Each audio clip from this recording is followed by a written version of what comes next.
What's up guys, and welcome back to the channel. Today we're going to be doing something that I have not done for a long time, and I'm going to be reviewing a comic book series. It's got to have been at least 2 years now since the previous issues in this series came out. So today we're going to be looking at the brand new series in the Bloodborne Comic series by Titan Comics. It's titled Lady of the Lanterns. There are 4 issues and only the one is out so far. There's supposed to be issue 2 out by this point, but I think the whole COVID world pandemic situation has kind of flew comics out of the window when they're about to release. So without further ado, let's get into it. First of all, let's show you off the comic covers. That's always the part I'm most excited to show off with you guys. So this is Lady of the Lanterns issue 1. So this one actually came out a couple of months before issue 1, and it is the free comic book day sort of prologue. So this is its own story, which is, I mean, it's very short. It's only about maybe 4 or 5 pages long, but it is essentially a prologue leading into the full story. So on the front there you've got the Winter Lantern, I believe they call it, I can't remember, fighting off with a hunter, so that's the cover for that. And I'll talk about that when we get into the actual comic review. First up we have cover A here, which is pretty similar. We have the Winter Lantern with all the creepy ass eyeballs there, and it looks like we've got some of the rabid dogs at the bottom also, and then we have a hunter with red hair jumping down on top of the Winter Lantern with a blunderbuss in his hand. So yeah, we're getting some cool imagery off the bat with this one. Not really sure where the story's going to go, but we'll get into that when we get into the actual story. Cover B is showing off a view into someone's reflection of an eyeball as a beast is about to kind of devour them, you would assume. So this is someone's last image, you would think. It's actually got a tear coming out of the eyes as well, so it shows that this person is in a lot of fear right now. But really cool art, really cool wolf looking creature there. Now cover C is gothic as hell. It shows, like, I'm not sure if that's a doorway or a mirror, but it shows a Winter Lantern with its kind of frenzy look going on there with this like red aura. We see all these really cool detailed etchings on the sides of the frame. In fact, they look like the Holy Moon Sword or the Holy Sword.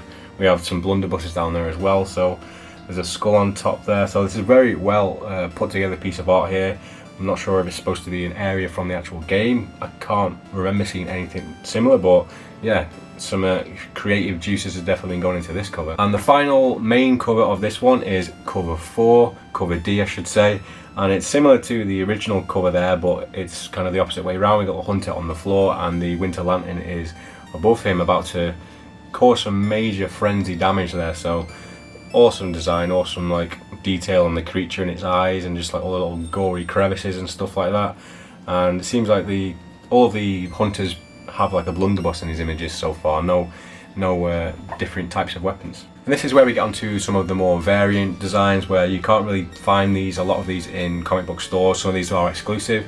I got some of these, a mixture between my comic book store that I do locally go to get these sometimes, and a mix of some of the variants that you can only get from Forbidden Planet. So we have this one here, which is a variant of cover A. It's just got a red background and the characters and the creatures have all got like a blue hue to them, so really cool design there. And it kind of makes the monster look more deadly, more death-like, if you would say. And then the last 2 covers are simple, but I actually really love them. So this one especially, this has got a different type of material. It's more like a hard paper, like, I'm trying to explain, it's more like card, but it's just this. It's just a plain red colour with the title on it, and on the back it's completely plain.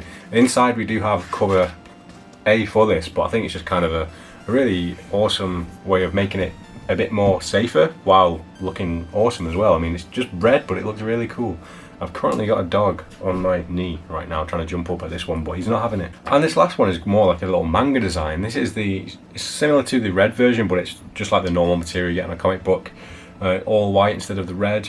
And this is actually the back cover, so it's kind of like a manga front cover if you're holding it this way, but on the actual front cover we have a non-coloured variant or a black and white variant of the art of the werewolf and the eyeball from cover B, I believe. So yeah, this looks really awesome, and it's got the artist signature there, but this was a Forbidden Planet exclusive, and I think it looks even better in black and white.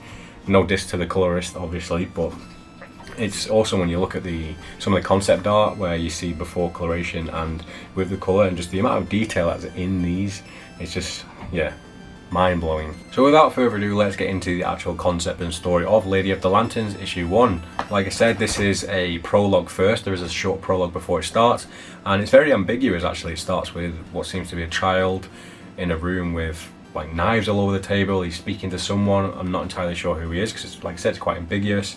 And then the same character is out in the streets dressed in hunter's garb. So originally I thought this was probably going to be a hunter, but it actually seems to be a child dressed in hunter's garbs, and everyone else out on the streets looking for beasts. So this is set at least a little bit before the time events of the game, because people haven't lost their minds just yet. I think they are just out in the streets with like flame torches trying to hunt down monsters, but they seem to be a little bit crazy as well, because they seem to think this child is one of the beasts as well. Maybe he is cursed, but it seems to just show a time period prior to the main game events where everything is completely in ruins. The prologue also comes with a sort of catch up on the previous 4 volumes as well, so we have 4 pages where you see a little excerpt and a bit of artwork from each of them, so it just catches you up. Entirely up to you if you want to do that. I haven't actually read them in so long, I should probably do that myself. So the hunter slash child follows this blood trail that he finds across the ground into what seems to be a cemetery style area, and we see these statues in the background. And this is one of the coolest parts of this prologue, is where in one frame the statue is just stood upright, and then the next one is kind of bending over on top of the child, which leads to a lot of blood pouring out of it. So I'm not sure if this thing transforms or anything, but that is where the prologue leaves you. So it leaves you with a very ambiguous idea of where this story is going to go, what's going to happen to this person. It leads directly into the actual issue where we see 2 children. So this must be beforehand, like I said, with the area not being completely cursed or full of creatures or beasts. These 2 children, I think it's Lucien and Vivienne, brother and sister, are in their house waiting for their father to come home. The father has gone out hunting and he's taking a long time to get back. And what this comic does really well is these really interesting ways of showing the passing of time, as well as with the theme of like the kids getting worse and worse, waiting for their father to turn up and their hope for it. So you see shots of them having a full table full of food which they're supposed to ration, to frames between the children talking, and then the food slowly going down and down until we see the food is gone and there's a dead rat on the table. So it seems like some time has passed.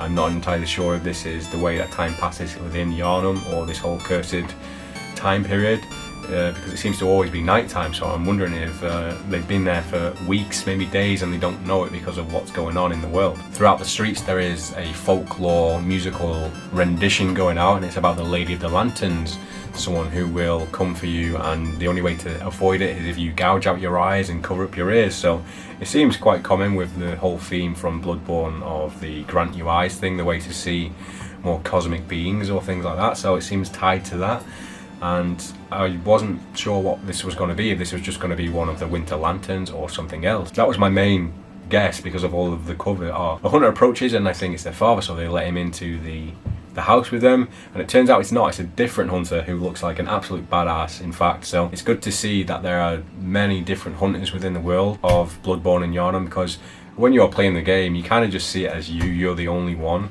but there's plenty of them out there and there's other people playing, so it kind of gives you the vibe of like this city is filled with hunters like the players of the game. And this guy we find out is called Barnabas Cade, and yeah, he looks like one rugged ass old veteran hunter dude. He's got one of those minigun things, I can't quite remember what they're called.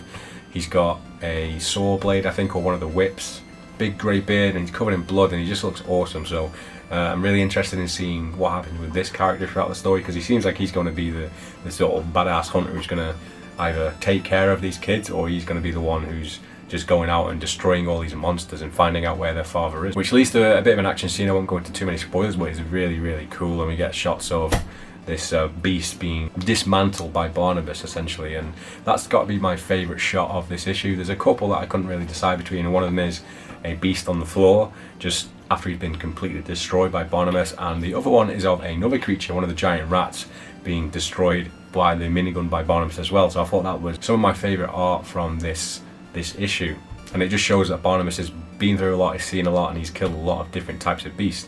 And it kind of makes me excited for the rest of the series, because already in this first issue we've seen plenty of different types of beasts and monsters and bosses. Barnabas has a code as well, which is awesome as well. He's doing it for a way of getting rid of the creatures and the monsters, but he's also seeing it as a way of mercy. He's going out there and he's putting these creatures and people essentially out of their misery after they've been blighted by this scourge, this curse. He's actually helping them in a way by putting them out of their misery. Barnabas tells us about his encounters with the Lady of the Lanterns, and this seems to be a whole new concept within Bloodborne, which is something that I don't think is in the games at all.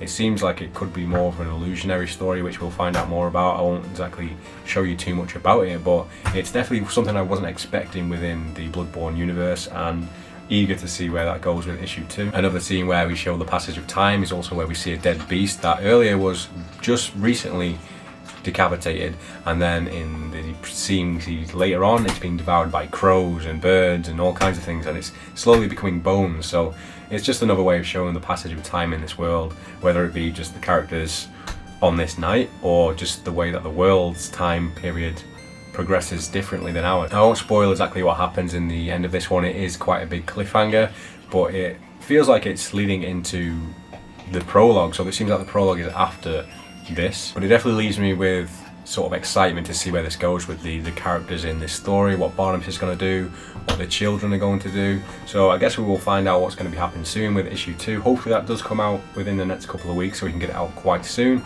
I do have some of the covers ordered, so hopefully I can get my hands on all of them and I will show them off to you guys, because that's one of the parts I love doing the most, is just getting all of the covers together and showing you them. So if you have any sort of ideas for things I should discuss or not discuss, or different ways of reviewing these comics, then please do let me know. I hope you've enjoyed them. Let me know your thoughts down below in the comment section, what you think about this whole story. Do you know if it ties into any of the lore that exists already, or is this brand new territory? And yeah, let me know your thoughts down below if you've read this or you're wanting to read this and you're excited to check it out. And I will see you guys with issue 2 very soon.